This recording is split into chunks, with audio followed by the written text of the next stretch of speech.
Salut à tous, c'est Zaskia. Je vous propose un nouveau tuto aujourd'hui. Bonne couture! Pour réaliser ce petit packaging pour votre bouquet de fleurs, il va vous falloir donc deux carrés de 25 cm sur 25 cm et la même chose dans un thermocollant qui est plutôt fin ou alors un molleton plutôt fin. Et on va commencer par molletonner un des deux côtés ou thermocoller un des deux côtés. Donc on met bien le thermocollant. Donc le thermocollant, il y a une face qui est un peu rugueuse, voire brillante. C'est cette face brillante qu'on va mettre contre l'envers de notre tissu, d'accord? Et pour que le thermocollant prenne bien, nous allons bien faire un repasser sur lequel on va enlever la vapeur parce qu'il faut absolument qu'il n'y ait pas de vapeur. Et en fait, on va appuyer, presser et on attend 2-3 secondes par endroit pour que la colle en fait du thermocollant vienne bien fondre sur notre tissu.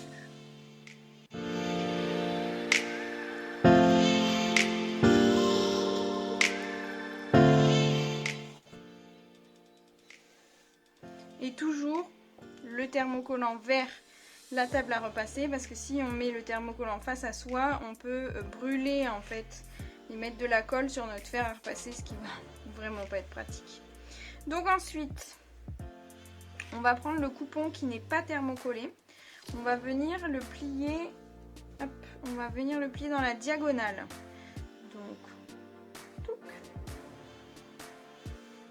Donc on va mesurer de cette pointe là 20 cm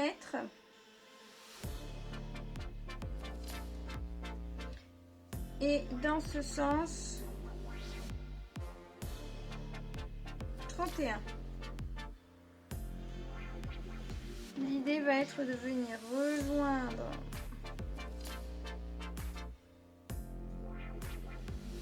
nos deux points par un arrondi. Bon, l'arrondi est approximatif et à votre guise. Là, c'est vous qui voyez. Vous pouvez très bien faire en forme de petits nuages. Ça, c'est vous qui voyez. Et vous avez la technique pour coudre comme ceci sur mon autre tuto de la pochette Jackie. On va venir ensuite couper sur nos pointillés.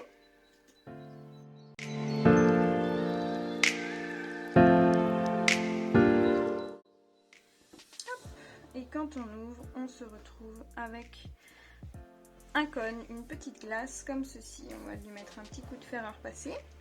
Et on va venir ensuite le positionner endroit contre endroit avec notre morceau de tissu thermocollé. Alors dans la version que je vous propose, on va venir mettre deux petits liens. Donc vous pouvez vous procurer des galons, 1 mètre de galon, ou bien peut-être vous pouvez le faire directement aussi avec le tissu. L'idée c'est que chaque côté fasse 50 cm. Petite astuce pour pas que ça s'effiloche. On va venir avec un briquet juste hop, arrêter les deux extrémités.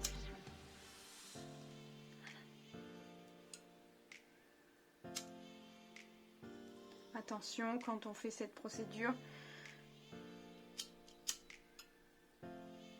de ne pas se brûler, et surtout ce ne sont pas les enfants qui le font, ce sont les parents qui aident les enfants ou ados. Et le briquet, on le rend. On va venir se positionner comme ceci.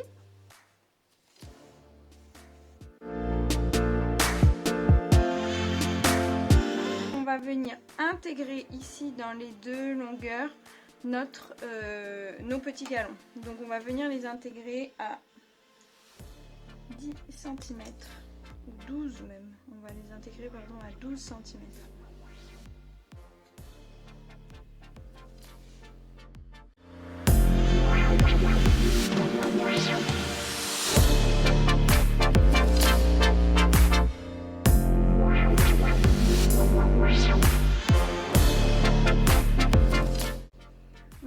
venir faire coudre tout le contour et se laisser une ouverture de environ 6 cm pour pouvoir retourner après. Et nous allons coudre à 1 cm du bord. Ce que je vous propose, c'est de venir marquer les 1 cm où vous allez coudre sur tout le contour, au moins comme ça. Pas d'erreur. Surtout que c'est assez délicat au niveau de l'arrondi et du pivot. Toujours pareil, le fameux pivot qu'on va avoir à faire. Il est plus prudent de le noter parce que sinon on peut coudre un petit peu trop loin et donc là c'est le moment où on est bien déçu parce qu'on n'a pas quelque chose de super propre.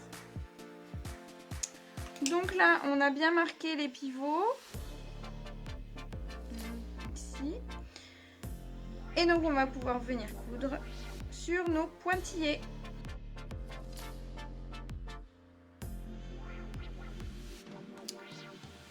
Alors, à la machine à coudre, on vérifie bien qu'on soit en point droit, on vérifie bien la longueur du point. Moi, je vous conseille toujours d'avoir pas un point qui est trop petit, c'est-à-dire en général à 2. La moyenne, c'est à 2,5 voire 3. Parce que s'il faut découdre, c'est quand même plus pratique de découdre un point qui est un tout petit peu plus large. On se positionne, on fait en sorte d'être dans la continuité des pointillés qu'on a marqués. On vient avec la manette tourner vers soi de façon à rentrer l'aiguille dans notre tissu. Et on va appuyer pour faire 2 points en avant et 2 points ou 3 en arrière. Et ensuite c'est parti. Pour le pivot. Quand on se rapproche dangereusement de l'endroit où on va pivoter, on va venir en fait travailler avec la manette. On va venir la tourner vers soi. Autant de fois qu'il faut. En fait, ça fait exactement la même chose que quand on appuie avec la pédale, mais on maîtrise ce qu'on fait mieux qu'avec la pédale où des fois on peut dépasser l'endroit où il faut pivoter. Donc, on y va tout doucement. Moi, par exemple, là, je suis exactement au point de croisement. Donc, je viens rentrer mon aiguille dans le tissu, je viens lever le pied de biche et je pivote pour venir dans la continuité de mon arrondi. Alors, l'arrondi, il n'y a pas de technique spécifique si ce n'est qu'il faut aller doucement. Vous pouvez marquer un trait plus continu que celui que vous avez noté ici. Et l'idée, c'est que vous ayez un repère qui vient se longer en fait vos pointillés.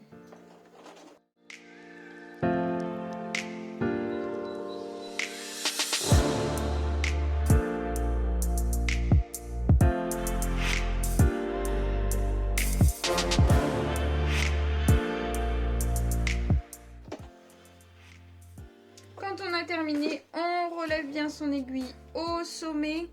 Au sommet, il faut qu'elle commence tout juste à redescendre. Ensuite, on lève le pied de biche et on tire sur le côté. Et on vient couper le fil.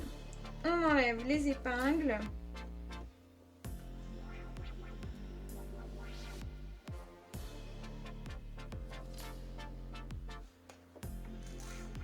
Et on va venir cranter. Donc cranter, en fait, on va venir enlever un morceau de tissu de façon à libérer en fait quand on va venir retourner, parce que vous imaginez bien qu'ici quand on va venir retourner on va avoir en fait un pli de tissu à l'intérieur. Donc l'idée c'est d'enlever ce pli pour avoir quelque chose qui est vraiment le plus fin possible et donc le plus précis possible et le plus esthétique possible. Donc pour ce faire, donc vous avez deux solutions, soit vous venez faire hop, donc le tour, bon, admettons, hop, le tour et vous faites des petits crans en triangle, tout l'arrondi. La distance entre deux triangles, en fait, plus il y a de triangles, mieux c'est. Ou sinon, la deuxième solution, c'est que vous venez dégarnir. Donc, on dégarnit quand on vient couper au ras de la couture et qu'on laisse 2 mm. Et moi je vais préférer cette option pour aujourd'hui.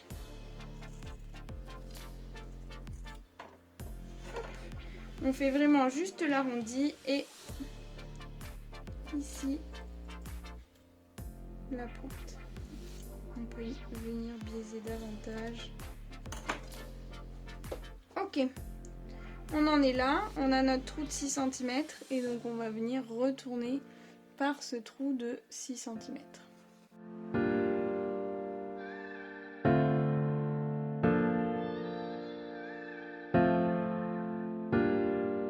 Retourner, voici notre cône. On va maintenant repasser, je vous suggère de repasser et vous avez deux solutions pour fermer le petit trou qu'on a laissé, la petite ouverture. Soit vous allez venir faire une petite couture à la main invisible, soit vous avez l'option de faire une surpiqûre sur tout le contour. Et nous pour aujourd'hui on va faire la petite surpiqûre. Mais avant ça, très important, il faut aller repasser.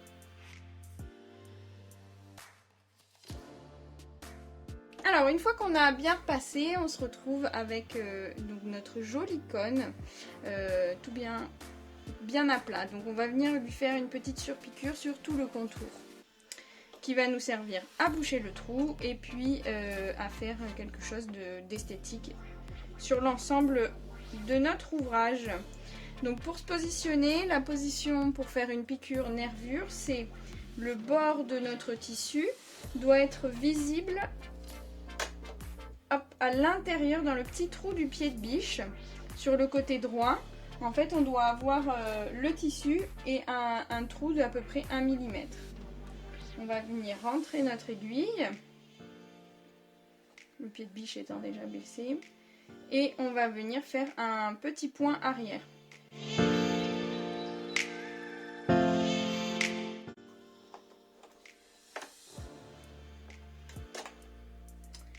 Ici, quand vous allez repartir, vu que vous avez un petit peu d'épaisseur de tissu, il se peut que ce soit compliqué.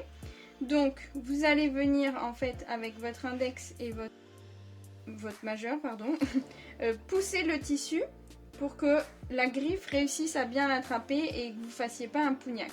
On y va. Au début, ça fait une vaguelette un peu disgracieuse, mais c'est pas grave, ça va venir petit à petit.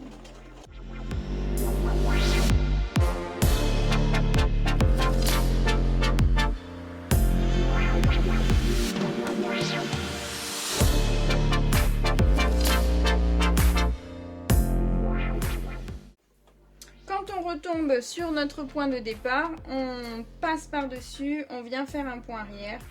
On remonte bien son aiguille jusqu'au sommet et elle commence tout juste à redescendre. Hop, on lève le pied de biche, on tire et on coupe le fil.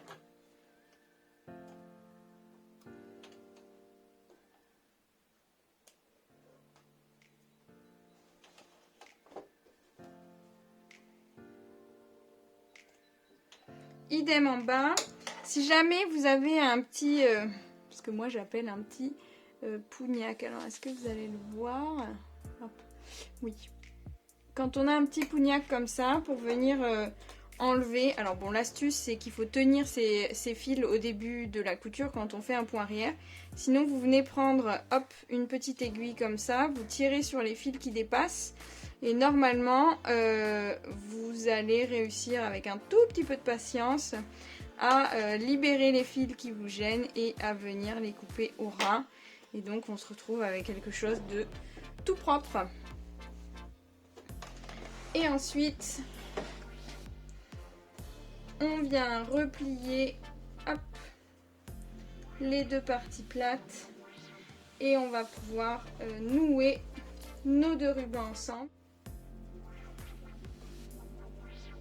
Donc on fait un petit nœud, un deuxième, on va venir faire une boucle standard.